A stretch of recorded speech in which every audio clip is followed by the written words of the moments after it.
ఇక వివరాల్లోకి వెళ్తే కాకినాడ యాంకరేజ్ పోర్టులో సీజ్ చేసిన స్టెల్లా ఎల్ షిప్ లో పూర్తి స్థాయిలో తనిఖీలు నిర్వహించిన తర్వాత వచ్చిన తుది నివేదిక ప్రకారం మొత్తం 1320 టన్నుల అక్రమ రేషన్ బియ్యం ఉన్నట్లు గుర్తించినట్లు జిల్లా కలెక్టర్ షాన్ మోహన్ తెలిపారు. కాకినాడ కలెక్టరేట్ లో ఏర్పాటు చేసిన మీడియా సమావేశంలో జిల్లా SP Vikrant Patil, joint collector Rahul మీనాతో కలిసి కలెక్టర్ మాట్లాడారు. సో ఆల్మోస్ట్ 640 మనం ఒరిజినల్గా అనుకున్నాము. బట్ ఆ 4000 టన్నులో 640 టన్స్ ఆఫ్ పీడిఎస్ రైస్ బదులు ఆల్మోస్ట్ అదనంగా 680 టన్స్ కూడా దొరకడం. సో మొత్తం కలిపి almost 1320 tons of PDS rice మనకి దొరికింది. అండ్ ఆ శాంపిల్స్ టెస్ట్ చేసిన తర్వాత కూడా 1-2 సార్లు మనకి ఇక్కడ టెస్ట్ చేసింది, అందువల్ల కొంత లేట్ కూడా అయింది. అండ్ 0.36% అంటే 0.36% ఆఫ్ ఎఫ్ఆర్కే మనం ఏదైతే మనం ఫోర్టిఫైడ్ రైస్ కెర్నల్స్ అనుకున్నామో అవి ఆ శాంపుల్స్తో దొరకడం, అది నిర్ధారింపడం జరిగింది. సో ఇవంతా ఒకే హ్యాష్లో హ్యాష్ నెంబర్ 3 కంపార్ట్మెంట్లో ఉన్నాయి. అండ్ ఆ బ్యాగ్స్ వెరిఫై చేసిన తర్వాత కూడా వీ కుడ్ ఐడెంటిఫై ఎవరిది ఆ ఎక్స్పోర్టర్స్ అని కూడా. మొత్తం ఆ 1320 టన్స్ కూడా one company by name Satyam Balaji Rice Industries Private Limited.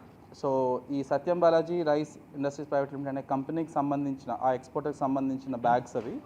So ఇప్పుడు మనం దాన్ని ఐడెంటిఫై చేసిన తర్వాత సత్యం బాలాజీ సంబంధించిన వాళ్ళు ఎక్కడి నుంచి తీసుకొచ్చారు, ఏ రైస్ మిల్స్, తర్వాత ఏ గోడౌన్స్లో స్టోర్ చేశారు అనే ఎంక్వైరీ ఇప్పుడు జరుగుతుంది. So as a first step మనం అక్కడ ఎంత క్వాంటిటీ ఉందనేది షిప్లో మనం ఐడెంటిఫై చేయడం జరిగింది. కాబట్టి ఇమీడియట్గా మన ఏదైతే గవర్నమెంట్కి చెందాల్సిన పీడిఎస్ రైస్ ఉందో ఆ పీడిఎస్ రైస్ని మనం అన్లోడ్ చేయించి షిప్ నుంచి గవర్నమెంట్ వారు సీజ్ చేసుకోవడం జరుగుతుంది.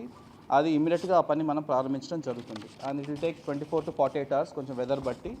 సో ఈ షిప్లో నుంచి ఇమీడియట్గా అన్లోడ్ చేయాల్సిన బాధ్యత సత్యం బాలాజీ వాళ్ళు తీసుకోవాలి. And immediately port officer will seize it along with civil supplies department and మన గవర్నమెంట్ గోడౌన్స్ పోర్ట్లో ఉన్న దాంట్లో అది సీజ్ చేసి పెట్టడం జరుగుతుంది. తదుపరి విచారణ తర్వాత దానికి ఏ మిల్స్ సప్లై చేశాయి, తర్వాత ఆ మిల్స్కి సంబంధించిన బిల్స్, ట్రక్స్, ఇంకెక్కడ మధ్యలో ఉన్న ట్రేడర్స్ ఉంటే ఆ ట్రేడర్స్ ఆ డీటెయిల్స్ తీసుకోవడం జరుగుతుంది.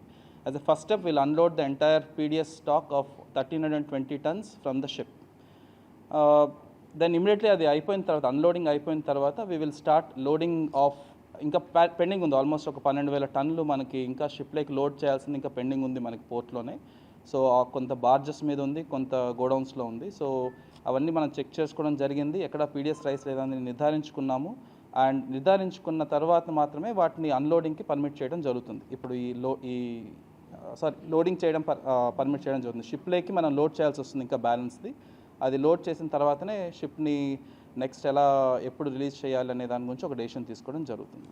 And it will take almost 24 to 48 hours to unload. ఇప్పుడు ఆల్రెడీ ఆ 1320 టన్నులు ఏదైతే ఉందో అది అన్లోడ్ చేయడానికి ఆల్మోస్ట్ 24 to 48 hours పడుతుంది.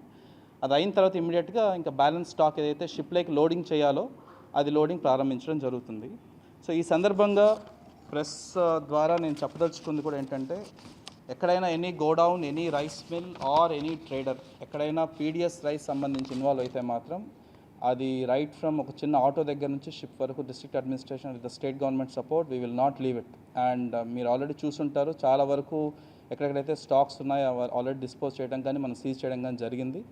And this will continue. And ఇప్పుడు number of ships at Kakinada anchorage port ఎక్కువ ఉండడం వల్ల డీప్ వాటర్ పోర్ట్లో కూడా మనం ఇంకొక చెక్ పోస్ట్ పెట్టడం కూడా జరిగింది. సో బోత్ ద పోర్ట్స్ నుంచి, యాంకరేజ్ పోర్ట్ నుంచి కానీ డీప్ సీ వాటర్ పోర్ట్ నుంచి కానీ 1 గ్రామ్ కూడా పీడిఎస్ రైస్ దేశం దాటడానికి వీలు లేకుండా మన వైపు నుంచి మనం ప్రయత్నాలు గట్టిగా చేయడం జరుగుతుంది. అండ్ అదే విధంగా ఐ అష్యూర్ బార్జ్ ఓనర్స్ కానీ, లేబర్ కానీ, తర్వాత ఎక్స్పోర్టర్స్ కానీ, దీని మీద ఆధారపడి ఎవరైతే ఉన్నారో, నిజాయితీగా బిజినెస్ చేసే వాళ్ళు ఎవరైతే ఉన్నారో వాళ్ళకి 100% గవర్నమెంట్ నుంచి సపోర్ట్ ఉంటుంది. District administration will always be supporting them. వాళ్ళకి ఎప్పుడు సపోర్ట్ ఉంటుంది. సో ఈ సందర్భంగా నేను చెప్పదలుచుకుంది, దయచేసి ప్లీజ్ ఈ ఇష్యూలో మనం ఎవరికి అగెన్స్ట్గా కాదు, ఎవరికి మనం అంటే బార్జ్ ఓనర్స్ కానీ లేకపోతే లేబర్కి అగెన్స్ట్గా డెసిషన్ తీసుకుంది కాదు. మన ప్రాపర్టీ గవర్నమెంట్ సీజ్ చేసుకున్న ప్రయత్నంలో we have stop the ship for some time. And ఎట్టి పరిస్థితుల్లో నిజాయితీగా చేసే ప్రతి ఒక్కళ్ళకి will do justice. That's all from my side. ఒక్క నిమిషం.